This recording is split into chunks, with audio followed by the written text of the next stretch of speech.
Briefcase Crimes contains graphic depictions of violent acts, loud dog noises, and sometimes really bad jokes. It's not intended for all audiences, and listener discretion is advised.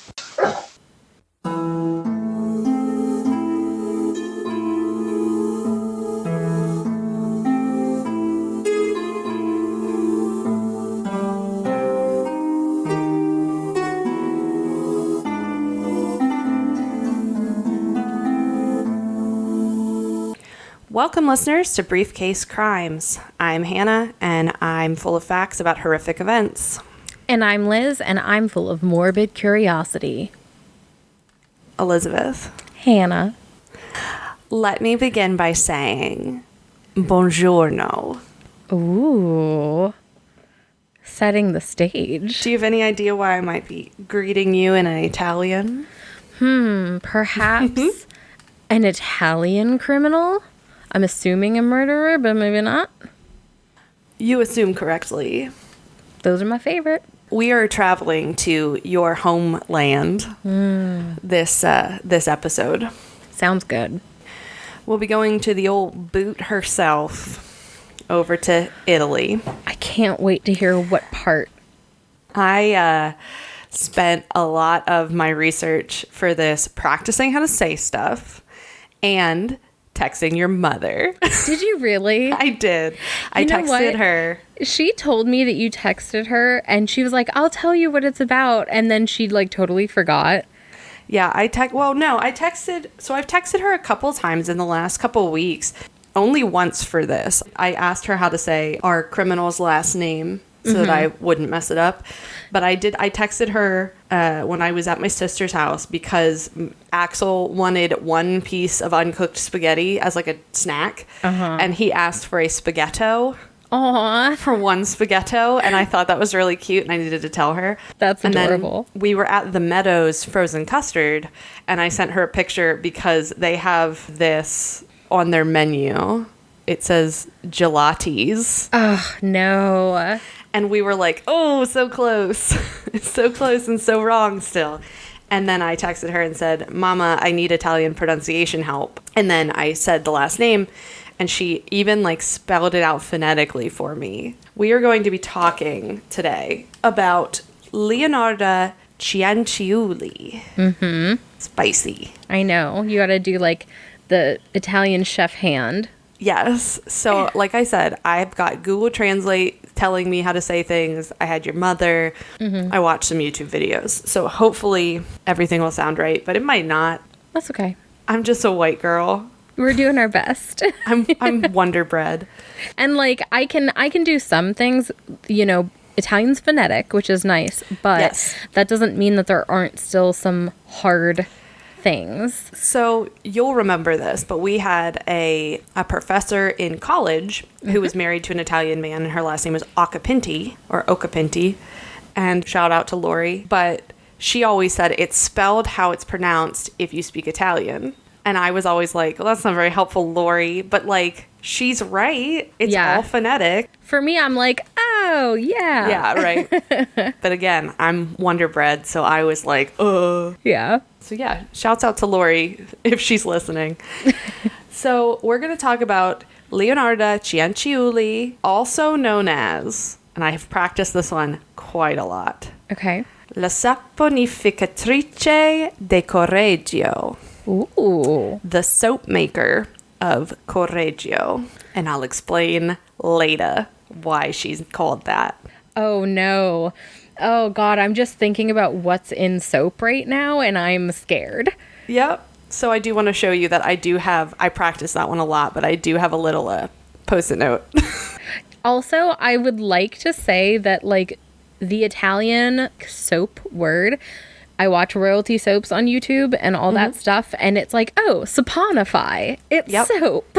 Okay, so Leonarda Cianciulli was born in Montella in Avellino. Not a lot is known about her childhood. There's a lot of conflicting stories.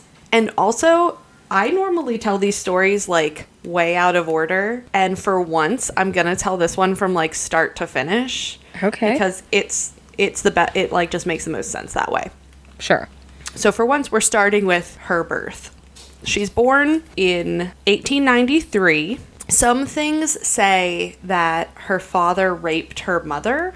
Oof. And that a pregnancy resulted in that rape, and so she married him because it was the 1890s in Italy. Yeah, that sounds about right. I only found that in like a couple sources, so I'm not sure the credibility of that, but it sounds likely just historically, because I consider my grandparents who were in Italy, and my grandfather was born in 1925, and his wife was supposed to be in an arranged marriage with somebody else. And my grandmother was like, I don't love him. I'm like, she insisted on being with my grandfather. And that was huge scandal. Massive. I'm so glad you brought that up. I'm so excited to tell you this. So that's the thing is your grandfather would have been a contemporary with Leonarda's children. I don't know the credibility of the rape story. Some things also said that she was like very neglected as a child. I don't know any of that, but I do know that for sure she attempted suicide twice as a child, like as an adolescent. Oh, wow. So she was already had a very troubled. Yes, she had a troubled childhood. She had a troubled mind, is what I'm going to say here. Funny that you brought up your parents or your grandparents and the arranged marriage story, because I love that. And in 1917, Leonarda's parents told her, "We have picked a wealthy man for you to marry." And she said, "No thanks. I want to marry this registry office clerk named Raffaele Pansardi." So they were really upset, or at least her mother was really upset. Her father died when she was young. Her mother got remarried. My great-grandmother literally never let my grandmother live it down. Like, animosity until the day she died. And that's how Italians work, is grudges. Like, the fact that my great-grandmother did not disown my grandmother is shocking. You're a people of strong emotions. Oh, yes. Her father died when she was young, and her mother remarried. But regardless, they were always poor. So the idea that she was going to marry this rich man would have been a step up for her. Also, if you go to your first slide, you will see Leonarda as a young lady. Wow. So this would have been around the time that she was marrying ages. She looks very much like the 20s. Oh, yeah. You can see the 20s inspiration there with the eyebrows, the hair, the loose-fitting, like almost boyish, flappery style dress. That very low drop waist. The long lavalier, all of that. In the hair, my gosh. Yes, very 20. So this is her around the marrying age. She decides to marry Raffaele Pansardi, and her mother does not approve of this at all. And at that point, her mother didn't just disown her or hold a grudge. Her mother openly cursed her. Oh, no. Yeah, so this also ties into your, like, learning about Italian witchcraft. Listen, as well. I am wearing my horn right now. Okay, because we've got to ward away some malocchio right now. I'm feeling very attacked. We've had a lot of, like, stuff going on lately, and I'm like, I need to wear my horn. Well, I'm glad. You didn't even know this was going to happen today, so I'm glad that you were ready. I put it on last night. That's so funny. So her mother openly cursed them. She curses the marriage, and Leonarda was described as being very superstitious. Oh, yeah. Which, in another thing I read, there was a whole thing about people with mental illnesses' predisposition to superstition. Which I found interesting. I think it makes a lot of sense, though. It does. It's sort of the idea that these things that you're worried about are real. Yeah. And that there are ways to protect yourself from it. Yeah. She goes and marries Raffaele, and they move in 1921 to his hometown of Lauria Potenza. Okay. At this point, I don't know why. I can find no record of why this happens.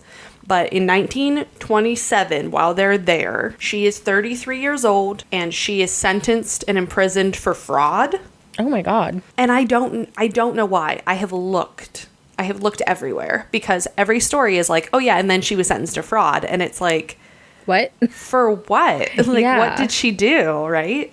So I can't find that anywhere, but it's just a footnote in her story anyway. She gets released and they move again to Lacedonia in Avellino, so still in like her home area.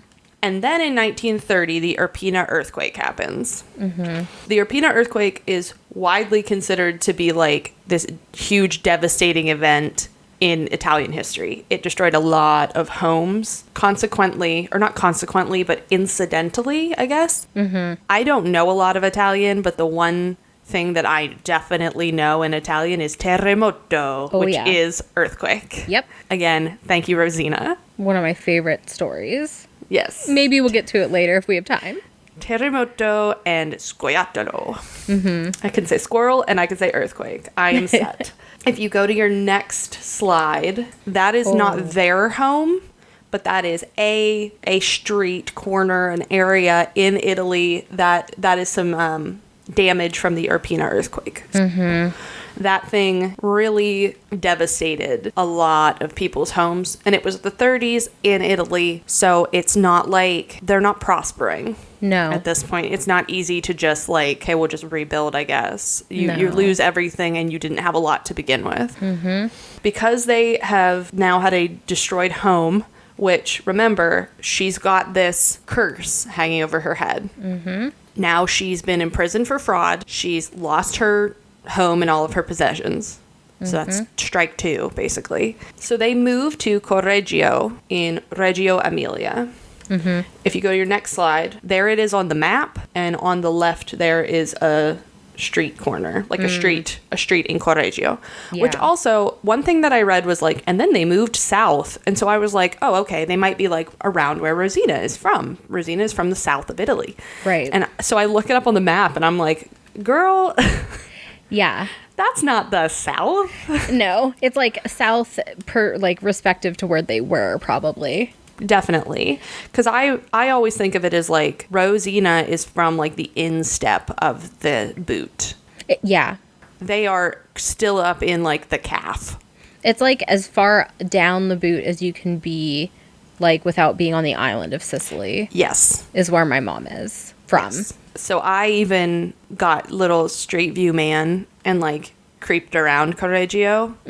Just to see what it was like. It looks like any sort of modernized Italian town. Yeah. Definitely looks more modern than Mairato, but not.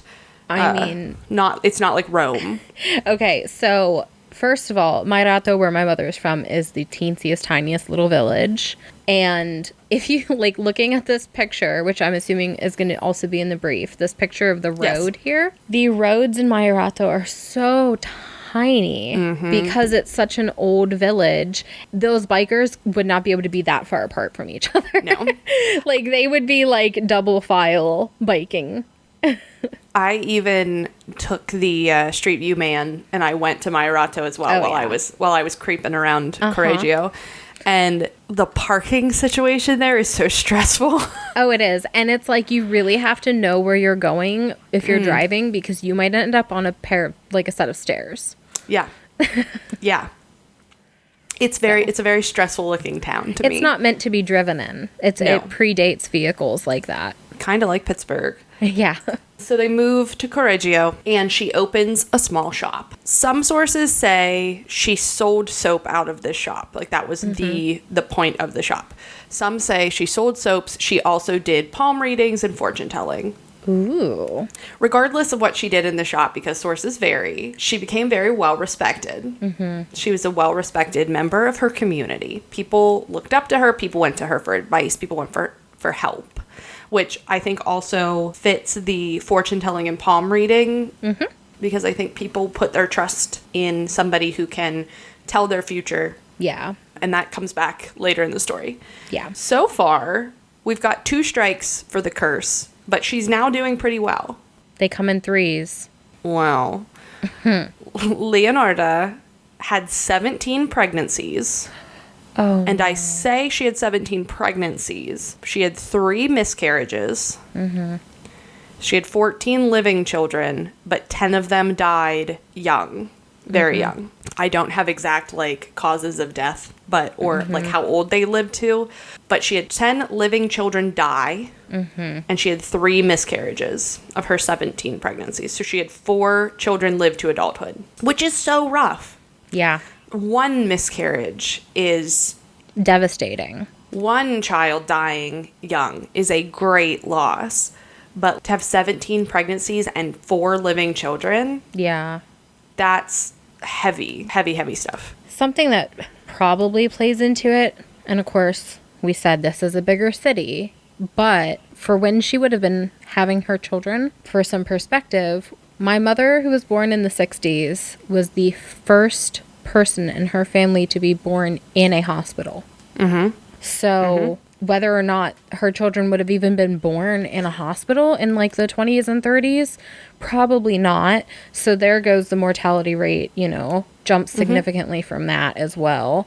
Yeah, well, even like not even talking about Italy, but talking about America or Great Britain, Yeah. countries that are more developed at this point, I guess. Even then, you didn't start seeing hospital births until the late 60s. Yeah. It was very unusual for a woman to want to go to the hospital to be having children. Right. Consequently, she becomes very protective of her surviving children.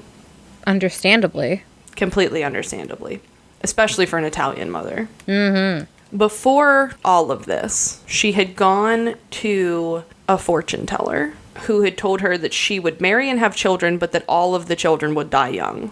Oof. She also, and I'm not sure when she visited this particular person, but she visited a Romani person. I assume a woman, but she visited a Romani person who practiced palm reading. And this individual looked at her hands and told her, in your right hand, I see prison, and in your left, a criminal asylum. Wow. That's what you want to hear. Yeah, it makes you leave that, you know, meeting with a really good, warm, fuzzy feeling. Little jaunt in your step. You've already been cursed by your mother. And now you have this palm reader telling you you're going to jail and an asylum. Have fun. Yeah, enjoy your life. You owe me $20. Thank you. Yeah. Well, it's lira, because we're Sorry. in Italy. Yeah. That, again, Pre-Euros. comes into it later, too, the lira. So fast forward to 1939. 1939, in Italy, your grandfather is alive. Bananas to me. I know. He's alive and he's in Italy. He's working the farm. Yeah, he's living his best life. He dropped out of school very young and worked on the farm. Yeah. Well, he's not going to war. No, he is not. Italy is going to war. He is not. My grandfather's a draft dodger.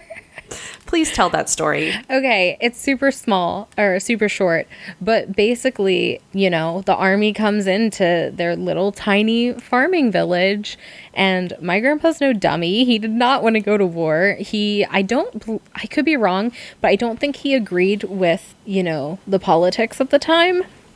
He did not want to be fighting that fight for them. And so he pretended to be deaf. And they bought it, and that's how he got out of going to war. And I'm just like picturing him like, what? I can't hear you. I'm deaf. Yep. And yeah. Because remember, Italy didn't fight on our side. No. Italy was our enemy in World War II. And your father moved, or your grandfather moved to America. Yeah. And like lived here and was happy to be here. He had a lot of sense about that. Yes. However, another Giuseppe, because your grandfather's name is Giuseppe. Which is Joseph in English. There was another Giuseppe at the same time who was joining up. He was gonna fight for his country. Ew. His name was Giuseppe Pensardi. He was the eldest son and favorite son of Leonarda and Raffaele. So if you go to your next slide here, on the left there is the middleman there is Giuseppe. And And on the right, that man hugging that woman is Leonarda. The man there is Giuseppe as well. Wow. The article I saw called the second man Joseph, so I assume it's also Giuseppe. Yes. I don't imagine they would name one child Giuseppe and another one Joseph. No. That doesn't make sense. No. Also, I don't know if it's in my imagination, but left picture Giuseppe looks like your brother.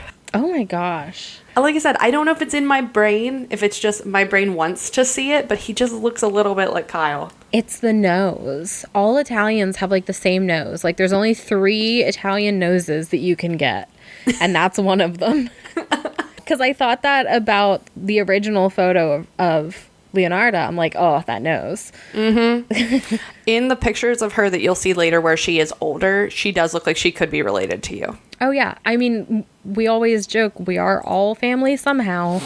So while in Majorato, you had Giuseppe Scalamanca pretending to be deaf and not going to war. Mm-hmm. In Correggio, you had Giuseppe Pensardi eagerly joining up. And Leonarda was devastated. She now has her eldest son, her favorite son, is going to leave her, and he is going to fight in a war where he will likely die. Right. He will at least be injured, if not die. That's how she sees it. Mm-hmm. Somehow, in her brain, it is unknown where she got this idea. It is unknown what led her to this point, because I believe she was a practicing Catholic, so she didn't get this there.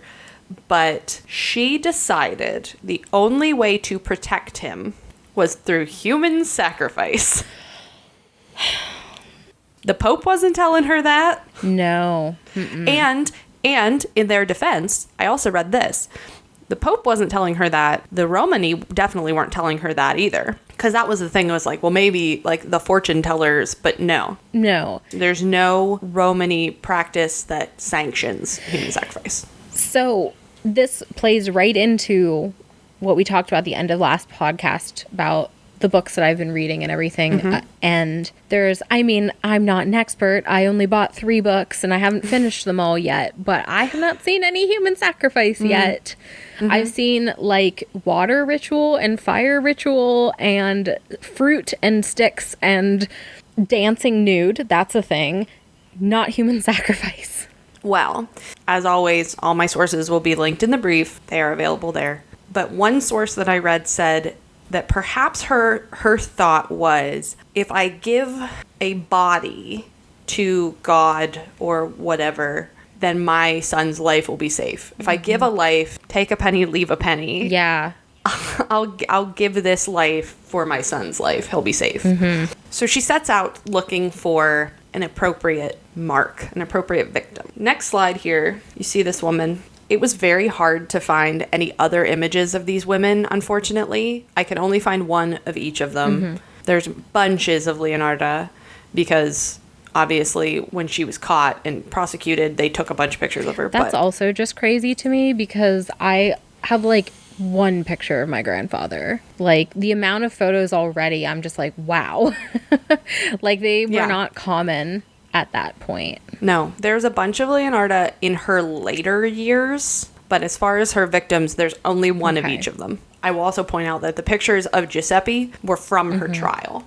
Like I said, Cianciulli was a very well-respected woman. People went to her for advice. A lot of women went to her for advice. Her neighbor, Faustina Setti, who is the woman whose picture you see on your slide, she was in her 70s, and she was a lifelong spinster. So she was unmarried her whole life. She goes to Leonarda looking to find a husband, which in your 70s, like, why bother? Other than, like, companionship or whatever, but I feel like in your 70s, go, like, travel. Yeah, because that was common.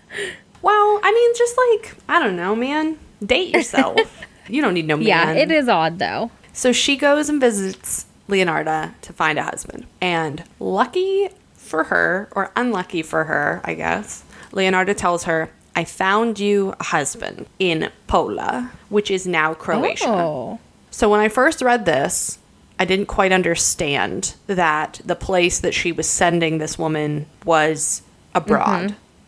Like, I thought it was another place in Italy. No. it is Croatia, which if you look at the slide 4 again of Correggio, right there off to the west, or the east, I guess, is Croatia. And there's even a little town called Pula. So she was sending her to Croatia. I also have ties in Croatia, which is funny. She tells her, I have found a suitable husband for you. He is in Croatia. I don't know how she said she found this man, but she claims that she did. She tells her, I found you a husband. He's overseas. Don't tell anybody. Red flag number 1. You would think, first of all, if I was going to kill somebody, I would be like, make sure you tell everybody you're going. So when you disappear, they're like, oh no, she lives in Croatia now. Yeah, kinda. So, first of all, her plan here is tell nobody what's going on, but come here and write a bunch of letters and postcards to your friends and family talking about what's going on and how you found a husband in Croatia. He's super cool. You're having a great time. And then once you're in Croatia, I'll mail them for you. And I think her thought there, as like trying to logic through that as to why Faustina would have been like, oh yeah, that checks out, is I think maybe she was worried that like her friends and family would not approve of it or something. And stop her from going. Maybe. Because I can only see this as, girl, she's going to murder you. She's going to murder you and try to cover it up with these letters. It's just the little soap lady. It is. It's just the cute little soap grandma. She's very cute. She's well respected. She knows what she's doing. Poor Faustina does all of this. She writes all these letters, all these postcards, and she was getting ready for her departure. So she went to visit Leonarda one last time. She also gives Leonarda 30,000 lira, which was her life savings. Wow. Let me look really quickly because one of these articles has the exchange rate. And just in case, lira was the currency in Italy before Italy switched over to the euro.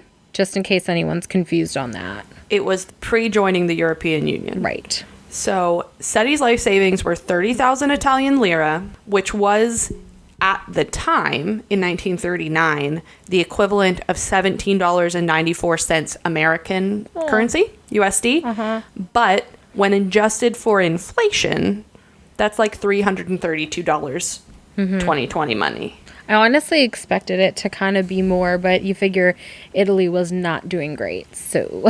That's how you get a dictator. Yeah. You don't do great. You're in a recession or a depression, and you look for somebody who can fix it. And you say, ooh, Mussolini. He knows what he's doing. Seems like a trustworthy guy. Wouldn't know anything about that. Not experiencing that at all. Yeah, nothing familiar whatsoever. Faustina goes to visit Leonarda one last time. And Leonarda offered Faustina a glass of wine. Oh, classic. You're in Italy, when in Correggio. Here's some wine. You're going to leave for Croatia. Go off to be with your husband. You're 70-something. You got a toast. I think she was 73. Yeah. I might be wrong, but she gave her some wine. Unfortunately, that wine was drugged. Obviously. Here's the part that kind of skeeves me out a little bit. We just did Cordelia Bodkin, who killed with arsenic. Right. Arsenic-laced chocolate. Leonarda Cianciulli gave her drugged wine, which just knocked her out. And then she killed her with an axe. Ooh. So if you remember, during the Cordelia Bodkin story, we talked about Elizabeth Borden. Right. Who was never convicted, but her parents were killed with an axe. And we talked about how the idea was that a woman couldn't do that kind of thing. Right. Here is a woman who is, at this point, she's like 45. Wow. And she's not 2020 45. She is 1939 45. So she's basically like dead. Like she should genuinely be a grandmother by now. Yes. She may have been. Yeah. I'm not sure if any of her children had children. Yeah. But she's like a sweet little Graham. And she's killing a woman with an axe. After killing her, she dragged the body into a closet, cut it into 9 parts, and gathered everything into a basin. Ugh. Leonarda both gave descriptions of the crime during her trial and wrote a book. Her book was called Confession of an Embittered Soul. Oh my. or An Embittered Soul's Confessions. I assume it was written in Italian. Oh, I'm sure. So that would have been the translation. But she both talked about the crime details at her trial and also in this book that she wrote. Mm-hmm. I did not read the book. What, you mean you don't speak Italian? I didn't even read a translation. I didn't even look for the book, to be honest. As I was editing the other day, I was thinking that we need some sort of bingo card for us with a lot of our common things, and one of which would be, I didn't read the book. That would be fair. I was seeing, I didn't read the book. I will just say, by all accounts, Don't quote me, but I'm not an expert, or I'm not a chemist, I'm not a doctor, I'm not an architect. I'm like Bones from Star Trek. not to defend them, but Exactly. I don't care about their past. Also, it's just one of those things where I was a closed captioner for years, and I always said, you don't notice the idiosyncrasies of somebody's voice until you listen to thousands of hours of them. yeah. So as I am editing, I'm like, girl, you got to quit starting sentences with so. You've got to quit these phrases that keep popping into your voice. I know, I always start my sentences with well, and I know it and I hate it, but I can't stop. See, luckily I edit so I can cut out all my so's. You could cut out some of my wells if you want. Okay, so literally begins next sentence with so. In her official statement, she describes what she did with these pieces of the body that she has now chopped into 9 pieces. Mm-hmm. She says, quote, I threw the pieces into a pot and added 7 kilos of caustic soda. No. Which I had bought to make soap, she says. And I stirred the mixture until the pieces dissolved in a thick, dark mush that I poured into several buckets and emptied into a nearby septic tank. Oh. So we're not making soap yet. We're just getting rid of the body. Then she says, as for the blood in the basin, I waited until it had coagulated, dried it in the oven, ground it, mixed it with flour, sugar, chocolate, milk, and eggs, No. as well as a bit of margarine. Kneading all of the ingredients together, I made lots of crunchy tea cakes and served them to the ladies who came to visit, though Giuseppe and I also ate them. Oh my God. So we're not making soap yet, but we are doing a cannibalism. That's horrifying. Yes. That's all I can say. Yes. She very methodically, which I read also that the police didn't believe that she could like dismember a body that quickly. So they took her to a morgue. No. They were like, show us how you dismembered a body into 9 pieces. And she did it in 12 minutes. Oh my God. First of all, can you even imagine? Also, put that on the bingo card. Can you even imagine? Yeah. Like, if they did that today with a crime, show us. Show us on this random body in the morgue. Oh, that's awful. But my thought was, well, yeah, she's an Italian housewife in 1939. Yeah. She's butchering animals for dinner all the time. Like, it's not... It's barely different. It's really not. Exactly. She's doing this so much that, like, okay, here's just another... And she's got serious mental issues that she's clearly, like, dissociating this from being a human person to now just being a body. And, like, anatomically speaking, and this sounds so gross. I can't believe this is coming out of my mouth right now. But if you've butchered a pig... I knew that's what you were going to say. Like... I knew it. Fat content and all that... If she can butcher a pig, this sounds so bad, she could probably butcher a human. Yeah, it's not, and she's making soap. So, like, she makes soap on the regular. It's not like fat and blood is a thing that she's... My grandmother made soap even when they moved to America, because my family was very frugal. Like, they came here with not much. My grandmother made soap, and for those of us who don't know, soap is made with fat. Tallow. Typically, lard, like pig fat, was usually what was used. Which is why, of course, as soon as you said soap maker before, I was like, oh no. Oh. All right, what's next? This is getting so bad. Also, your grandmother made soap. I bet you she also made tea cakes. I don't know. I'd have to ask my mom because that doesn't sound like anything that they would have made. A lot of the desserts and things that my family made were not that sweet because we were poor. It is really nice of her, though, to give us the ingredients. Yeah, we could try it. That's a true grandma move. It really to be like, is. here's everything I added, and they were super crunchy and real good. Right. Add to desired consistency. Yes, it's a very very Italian recipe. It It's just is. like just throw in everything until it looks right. My dad gets so annoyed because all of like our cookie recipes are like, yeah, add flour to desired consistency. And he one time was like, you need to write down exactly how much because your kids aren't going to know. And my brother and I were like, no, we know. We know what the consistency is. We know what it's supposed to look like. And it changes based on things like humidity and stuff. It's not always the same. I wonder. So she says that she served them to the ladies who came to visit. They definitely didn't know that No. what these were. They couldn't have. She said Giuseppe and I also ate them. And I wonder if Giuseppe knew. That's a great question. They sound good. Aside from the human blood in them, flour, sugar, chocolate, milk, eggs, and margarine. That sounds great. Yeah. Just sounds like a chocolate tea cake. Yeah. Which I looked up what an Italian tea cake looks like. I got a lot of different pictures. I wonder if it's like one of those dry biscuit type things that you're supposed to like dunk into tea. Possibly. Because, like, a lot of the cookies and stuff that we make are, like, hard. They keep longer, and they go really well with coffee and tea. She said that they were crunchy, so I imagine these boots were made for dunking. It could have even been kind of like a biscotti kind of thing. Oh, now I just want biscotti. Blood biscotti? No, thank you.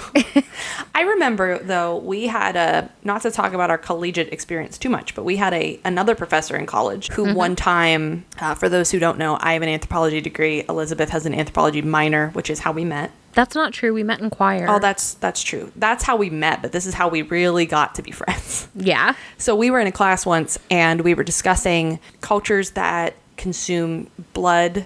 And I remember Dr. Prezzano saying, if you think that is gross, but you eat gravy, you need to like reevaluate culturally what is like okay with you. Yeah, but this is human blood. This is human blood. It's very different. But I just remember the blood drinking discussion and being For sure. like, oh, Fair point. fair point. But human blood, I draw the line at.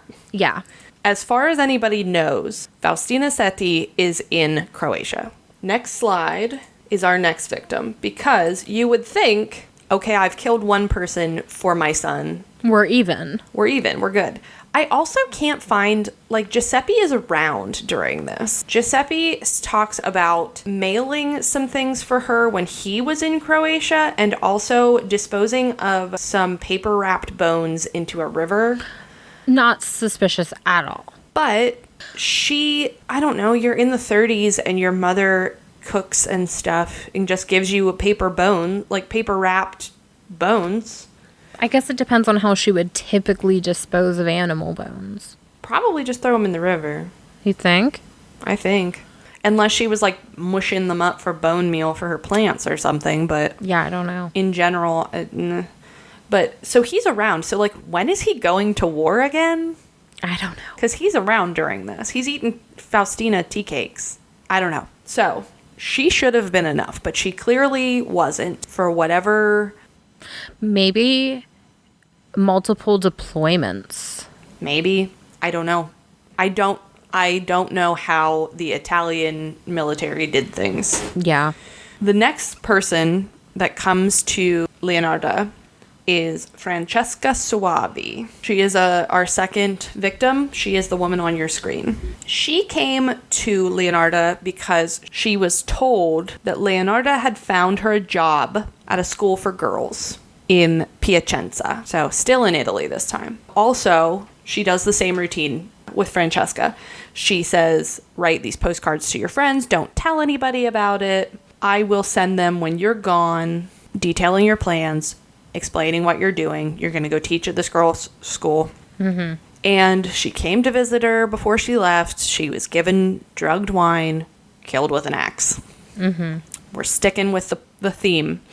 This was on the 5th of September, 1940. So Wow. The anniversary of this is in 3 days when we're recording. She did the same thing, cut her up into pieces, boiled her down, melted her down with caustic soda. And she apparently got 3,000 lira from Francesca. Mm-hmm. So less than Faustina by a lot.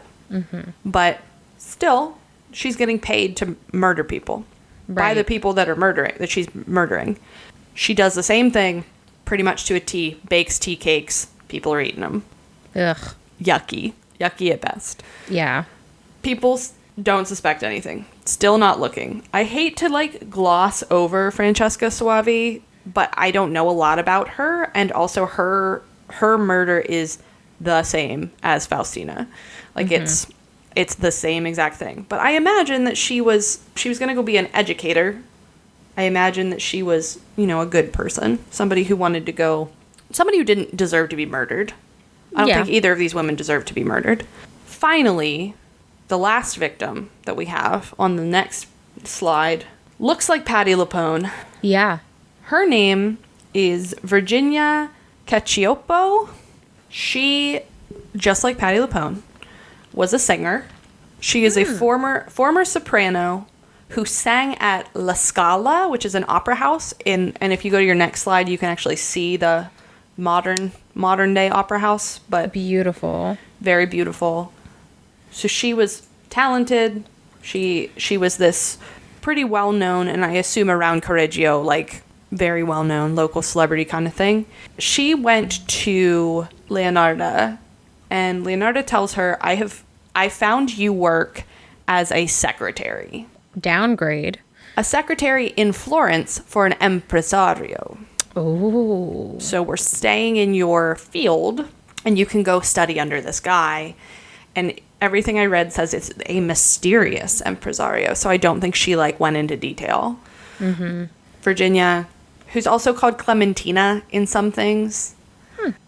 It could have been a middle name. That was not that uncommon. Yes. To go by middle name. Yeah. Still isn't. See your aunt. Well, yeah, my aunt. I was just going to say. Again, she follows the same method. Don't tell anybody. Write these letters. I'll send them when you're in Florence. Don't worry about it. On the 30th of September, your wedding anniversary, she goes to visit Leonarda. And it was the same as the first two. Drugged wine, killed her with an axe, chopped her up. However, at this point, oh no, according to Leonarda herself, she ended up in the pot like the other two. But her flesh was fat and white. When I had melted it, I added a bottle of cologne. After a long time on the boil, I was able to make some most acceptable creamy soap. I gave bars to neighbors and acquaintances. The cakes, too, were better. That woman was really sweet. Ugh. Ew. Oh, my God. Isn't it it's such again, your grandma just telling you, first I do this, then I do that, and it's, the soap comes out so nice, so creamy, so great. Also, I love how she says she ended up in the pot. Ooh, how did that happen? Great use of the passive voice. Which Ryan, I have started to notice, because he's been pointing it out himself, his use of the passive voice when he does something wrong. Uh-oh. He came in the house the other day, and I looked out the window, and I saw the shepherd's hook was empty. And I said, "Where's the hummingbird feeder?" And he said, "There was an accident, and the hook broke off, so it can't hang. So we either need to get a new feeder or a new hook." And I said, "There was an accident." He said, "Yeah, it got bumped into with the lawnmower, the shepherd's hook, and so it fell." And I just noticed that the whole time we weren't talking about who was wielding the lawnmower. We weren't talking about who broke the hummingbird feeder. But it's so sad because I'll look out the window and the little hummings are just sitting on the shepherd's hook where's my food? Yeah, I feel bad. So we got to... Sounds like he probably felt guilty, he does. Sounds like, too. He doesn't like breaking our things, obviously. Yeah. So yes, very good use of passive voice. She ended up in the pot. Oops. Yeah. From Cacioppo, she received 50,000 lira. Wow. Assorted jewels, and also public bonds. I was going to say, even in the photo of her, she's wearing jewelry. She is clearly more wealthy than the first two based on the photograph alone. Yes. She is Patti LuPone. There is a play about this, and I would like to right now petition Patti LuPone, please, if you're listening. Please play this woman in the play about this occurrence. Yeah. Thank you. Thank you, Mrs. Lapone. Ms. Lapone, please respond. I would die. It should be a musical like how Six is. Yeah. Right? Remember when I said that if Edgar Snyder DM'd me, I would retire? Did he DM you? If Patti LuPone responded to me, I would die. You just dropped I would dead on just the drop spot. immediately, drop dead. Leonarda also sold all of the victims' clothing and shoes, getting her bang for her buck. I'm like, but it's like just so suspicious. I guess. She has a shop. That's true. That's true. So this was the thing. Some sources said about her shop selling soap, and some of the sources were like, she sold the soap at her shop. But I can't find that anywhere. All I can find is that she gave it to friends, and that all of her friends were like, this soap is great. So creamy and moisturizing. Yeah. I know. There's a lot of different stories about cannibals giving meat and food and stuff to neighbors. Yeah. And I can't imagine being somebody who like went to a barbecue and had a good time with their meat and then found out it was a person. Yeah. If ever there was an argument for veganism. Well, we have a friend named Alec who is just stellar in the kitchen. He's amazing. And we'll have get-togethers where he will have like smoked a brisket. And I look forward to it. Yeah. We have a Labor Day picnic thing coming up this weekend, and I know he's smoking some sort of a meat, and I'm just like, I can't wait. And if I found out later, if he was like, oh yeah, that was a human, I would be so upset because it was so yummy. Like I didn't just eat it, but I enjoyed it. Yeah. I didn't just use human soap, but I enjoyed it. Yeah. This sounds like Lush quality soap. Yeah, it does. It does. It sounds like some good high quality. Was there bio glitter in it? I don't think so. I'm picturing at Lush the big like wedges of cheese style soap that you like get a chunk cut off of. You go into her soapery and she's just like, let me cut you off a chunk of this great creamy soap. Awful. She was the local Saponificatrice. I learned how to say it. I'm gonna say it more than once. Do it. So the other two, she sends the letters for them, and the other two, nobody finds it suspicious. Nobody thinks anything of it. I don't think that they had a great deal of family or friends. I just don't know what happened, but nobody thinks anything of it. Virginia Cacioppo, however, had a sister-in-law. Some say sister-in-law, some say sister. Regardless, good on this woman. This unnamed woman. She starts to be suspicious that she's gone. And either she becomes suspicious because of the letters, she doesn't believe them, or something. She gets suspicious. Yeah. She had also seen Virginia entering Leonarda's house on the 30th. So she goes to the superintendent of police, who immediately opens an investigation. Again, good on him. Right. So many stories where people are like, this person is missing, and the police are like, eh. Well, and if you think about it too, if a woman came in and was like, my sister said she moved, but I saw her go into a store. Like, okay. Yeah. I don't know what kind of evidence she had that was compelling enough to open the investigation. But not only do they open it, but they arrest Leonarda. And at first, Leonarda says, I didn't have anything to do with this. Nothing at all is going on. Everything is fine. I'm just helping these women find husbands and jobs. But then the police said, okay, we think your son Giuseppe had something to do with this. Oh, no. And it works. She spills the beans immediately. She's like, absolutely not. He had nothing to do with it. In fact, I did everything. Here's everything about what I did. Wow. Put her son in danger, and she sings like a canary. Yeah, she'll do anything to protect him, obviously. And she tells her whole story. Right. She was tried for murder in 1946, and she was unrepentant. She did not see anything wrong in what she did, which is why she says on the stand things like how detached she sounds in those quotes that I read. There is a quote here. So she was unrepentant to the point of, on the witness stand, one of the old Italian newspapers called her, number one, called her poetess Leonarda. I don't know why. But it says she gripped the witness stand rail with oddly delicate hands and calmly set the prosecutor right on certain details. Her deep-set dark eyes gleamed with wild inner pride as she concluded, quote, I gave the copper ladle, which I used to skim the fat off the kettles, to my country, which was so badly in need of metal during the last days of the war.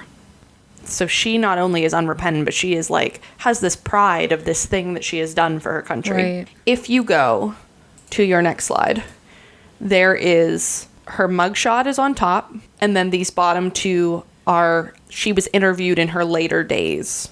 So top is her at the time of the crime, right and bottom left are her older, but she looks like she could be related to you. Oh, yeah. I feel like I can hear her voice. Yes. You know? Agreed. She was just this like lovely little Italian old woman, right? Yeah. Who wouldn't trust her, but she's killing people and turning them into tea cakes and soap. So if you remember the Romani fortune teller's prediction for her, in one hand, I see prison. In the other, I see a criminal asylum. She was found guilty and sentenced to 33 years of incarceration, 30 of them to be spent in a prison and 3 in a criminal asylum. So, ooh, it came true. She was in prison and an asylum. Like I said, she was interviewed in her later days. She lived until October 15th of 1970 when she died. Wow. She died of a cerebral hemorrhage, also called cerebral apoplexy. She had a brain bleed and died. However, Elizabeth, Oh, no. your family has a house in Italy.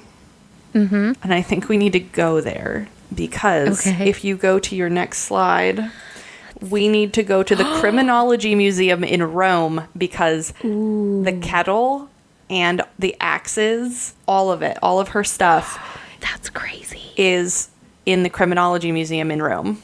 Look at the butcher knife. Oh, my God. I know. If you are listening and you have never been bothered to actually click on the brief and open it, you should do it just to see the pictures of her tools. Yes. And that crazy cleaver in the back. Yes. Oh my gosh. Yeah. Like, that's wild. It really is. And the fact is, we could be there. Not with COVID. I was going to say that would be quite a commute from my family's house to Rome. Well, don't you fly into Rome? Yeah, so we fly into Rome, and then there's another connecting flight to a municipal airport, and then from the tiny airport, it's like an hour and a half drive to the tiny one-bedroom house in the village. So we fly into Rome. While we're waiting for the connecting flight, we zip on over to the Criminology Museum. We see Leonarda's tools. Then we have a place to stay. I told Mom the next time, like, we're going to do a family vacation, I'm like, Italy is next. Yeah. And I'm there. I got to go once when I was in middle school, but we didn't stay in Rome. We didn't go like to Napoli or anything like that. We just visited family. So I told her, I was like, we got to go and we have to like try to be tourists. You said that like we just like visited family. Well, you know what I mean though. Like it wasn't like this wild like Mediterranean Lizzie vacation. McGuire movie. No, yeah, I did not meet Paolo.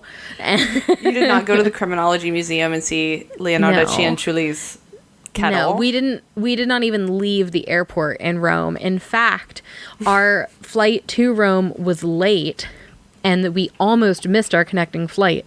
And I very vividly remember my dad and my brother sprinting with our carry-ons to get to the next gate so the plane wouldn't leave without us, while Mom and I are like hobbling behind because we're not as fast. Can you now tell the story about your father arguing with the customs agent?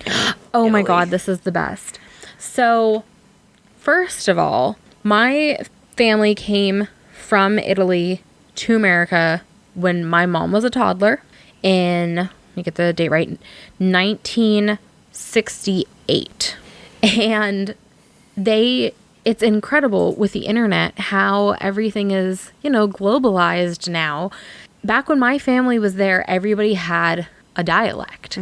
So first of all, my mom even has a hard time, even though she's fluent in the dialect that my family speaks, she even has a hard time communicating because now everything is globalized. Everybody speaks like quote unquote proper Italian, right? So we come through the airport and I can't remember. I think it was the small airport. I don't think it was the Rome airport. I can't quite remember because it was so long ago. But I think we were in the municipal airport and we're going through customs, and it's customary to bring gifts when you're visiting family. So we had like stuff in our suitcases that when it went through the scan and everything and you go through it, you know, alarmed the customs agents enough to just be like, hey, do you have anything to claim? Well, they're saying this to my father, who was born and bred in America and does not speak Italian. He's always kind of tried. He doesn't speak Italian, though. It didn't click for him. No big deal. So we're children. We don't speak Italian. My mom is like way behind us. And this guy is trying to speak to my dad. And my dad is trying to say, I don't speak Italian. But he messed up his conjugation, which is so important in Italian. If you've ever taken Spanish in school, you know it's the same kind of conjugation. It's so important. So instead of telling this customs agent that my dad does not speak Italian, he was telling the customs agent that he didn't speak Italian. And like the agent was trying to like figure this dude out, and eventually he just looks at my dad and just like shakes his head and waves him on because my dad is just, he was just not making it better. Your dad is whitedude.jpg yelling, you don't speak Italian. Afterwards, you know, like he's telling mom about it and he's like, yeah, I said this. And mom was like, oh no, Craig. He tried. He tried. He's always had a hard time with conjugation. Also, when your family came to America, Leonarda Cianciulli was still alive in the women's asylum in Pozzuoli? Oh, I'm not sure. Pozzuoli. Is it on the map? No. Okay. Pozzuoli. Pozzuoli. Pozzuoli. Yeah, I'm gonna say. Because the two Z's is like Pizza. how you say pizza. Yeah. It's like the TS kind of sound. And I said there was a play about this. In 1979, Lena Wertmuller wrote a dark comedic play called Cianciulli, Love and Magic in Mama's Kitchen. Oh my gosh. It was produced in 1979 and it was shown at the Spoleto Festival, and then it began a run on Broadway in 1983. Oh wow. So like around the same time as like Sweeney Todd and stuff. So strangely similar. Very, yes. So Patti LuPone, if you would like to play Virginia in Love and Magic in Mama's Kitchen, hit me up. We'll do it in my basement. Oh. We don't even have a basement. We have a crawl space. Hopefully there's not a Spider-Man in it, but Yuck. and that's her. That's Nonna Leonarda. It's sad that I'm relieved she only made soap once. Yeah. I thought it would be more. Here's the thing. She only made soap once, but she did a cannibalism 3 times. That's true. So, yikes. Yeah. I mean, there's no doubt she had some problems. She definitely did. And you can, like I said, you can see that from the very beginning. Yeah. She had something was unhitched in her giddy up. Yeah. When you mentioned too about like her eldest son, her favorite son, I'm like, yep, that's just Italy for you. Oldest son, that is the prize. Spoiled rotten. Oh, Giuseppe. Well, let's wrap this boy up. Yeah. What are you reading? I'm reading the same thing. I'm still How's working it going? on it. It's good. I finally have gotten to like the meat and potatoes. So I've gotten past The gnocchi. Yeah, exactly. I have gotten past the history and I'm getting more into practical stuff. So Did you read this at the beach? I read it a little bit at the beach, but not a whole lot. I'm so jealous that you were at the beach. It was nice. It was really nice because we rented a house. It was me and my husband, Scott, my parents, my godmother and her husband, which they are my tie to Croatia, which is kind of funny. Oh, yeah. I didn't even think about that. I was like, wow, we're really tied in this story. Yep. But they were with us, and then their youngest son was with us. So there were 7 of us.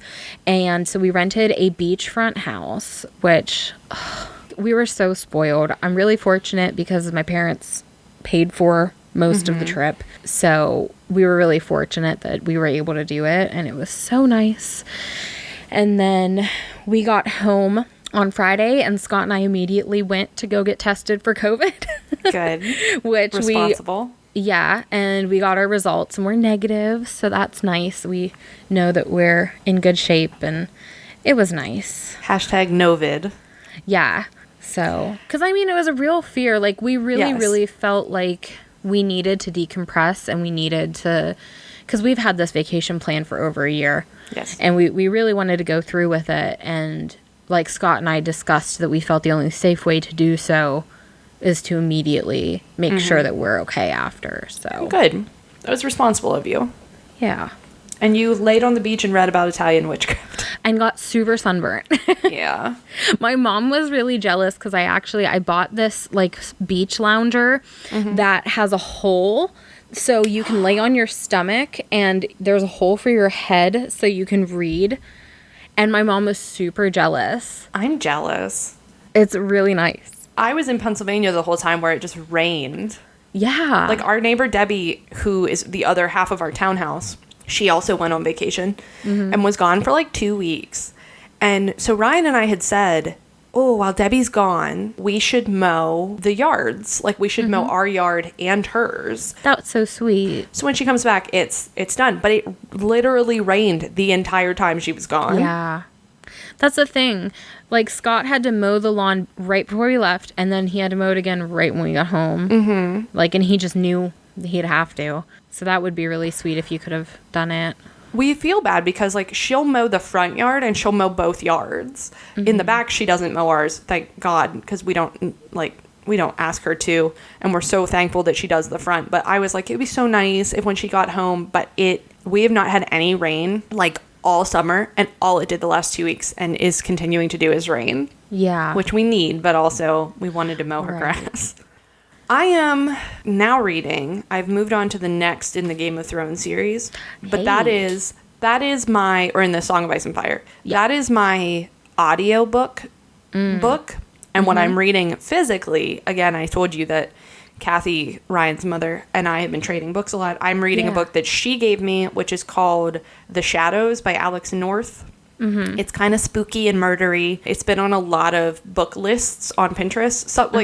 So last week, she and I went to Barnes & Noble, which was really nice. That's so cute. I got 2 books while we were there. She got 2 books. We were very restrained, but we both, like, as we were walking through, we're like, oh, this has been on so many lists. Oh, this has been all over Pinterest. So it's nice to have somebody to talk about books with, which is like, Ryan doesn't read, so can't talk to him about it, but it's nice to have Scott her. reads, but not near, like, we don't read anything in the same family. Yes. Like, we can't really talk about what we like to read. Kathy also really likes crime and books that are like mysteries and things like that. She had said about not having listened to the podcast yet, and I was like, oh, well, it's crime, it's true crime, so it's a little graphic. And she was like, I love that stuff. So I was excited that she can listen and hear it, which also, hello, Kathy, if you're listening. Yeah, my parents have now listened to every episode that we have up, which is so sweet. Sweethearts. Yeah, they were super excited when I told them about it. So I'm very excited. I told your mother when I asked her how to say Cianciulli, I said, I thank you and my podcast thanks you. Yeah. Because I didn't want to come into this like, I don't know how to say any of these names. So I practiced. Yeah. It showed. You did really well. Now I can say Saponificatrice. You got it. Come on. Saponificatrice. There you go. She's going to be so proud when she hears this one. Terremoto. That's right. Earthquake. Which, the story behind that, which if we have time, this will still make it in, I hope. Basically, when we went to visit our family, we had with this really, really wonderful big family dinner at one of my mom's cousin's houses. And there was a young cousin, like, gosh, he was probably like my mom's third cousin. And he was probably like 7 or 8 at the time, and he's just a spitfire. And he was like jumping all over the place and like just being wild and crazy. And the family's nickname for him is Piccolo Terremoto, which means little earthquake, because he's just nuts all over the place. So that's why we know Terremoto. Well, the reason I know Terremoto is because one time I was sitting on the couch with Elizabeth and her mother, and we were watching Harry Potter. It was like an ABC Family Potter weekend or whatever. And Rosina was telling me stories about Italy, about living in Italy. And she said about a time when she and her sister were in the piazza and they felt an earthquake. And I said, oh, what is the Italian word for earthquake? Well, at the same time, Elizabeth next to me received a Snapchat from me that I had just sent to like all of our friends. And it was a picture of the Harry Potter weekend, and it said Hootie Pootie Party. And she says, so Rosina is thinking about what the word for earthquake is, because like Elizabeth said, a lot of times I'll ask that question, what is the Italian word for whatever? Yeah. And so she'll think of it in her dialect and then think of it in quote unquote proper Italian and then tell me. And so she went to say it, and Elizabeth laughed at the Snapchat and said, oh, Hootie Pootie. And Rose said, what was that, Elizabeth? And so it was like Liz was saying the Italian word for earthquake was Hootie Pootie, but it wasn't. It was Terremoto. Yeah, it was Terremoto. I am well versed in Italian. Very clearly. much so. Fluent. Elizabeth, Yes, Hannah. where can the people find us? We are Briefcase Crimes just about everywhere. We've got a Facebook, a Twitter, an Instagram, Coffee. We have a newly added TikTok and a YouTube channel, as well as Anchor, Spotify, anywhere pretty much that you can find podcasts. We are probably on it. And for those of you who don't know what a coffee account is, if you want to support us, if you want to make sure that we can, you know, buy chicken nuggets or whatever, or also like new podcasting equipment and things like that, not just chicken nuggets, but if you want to, if you feel the spirit moving you, you don't have to, absolutely not. But if you want to, you know, chip in and buy us a coffee, you can go to KO-FI, and we have an account there, and you can chip in a little bit of money for us if you want. If you don't want to or can't support us in that way, liking, subscribing, and sharing, rating, commenting. We love your comments. We love to read them and send them to each other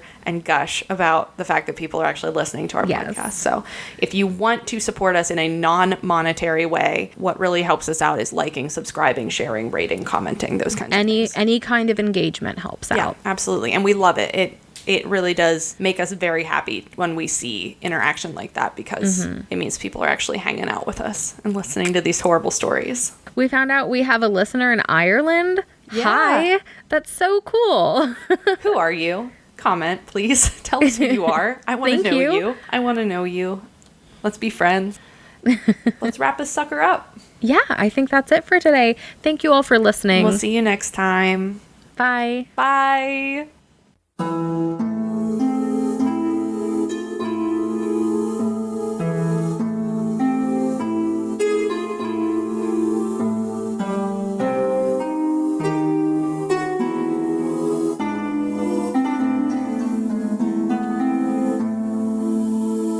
Excuse me.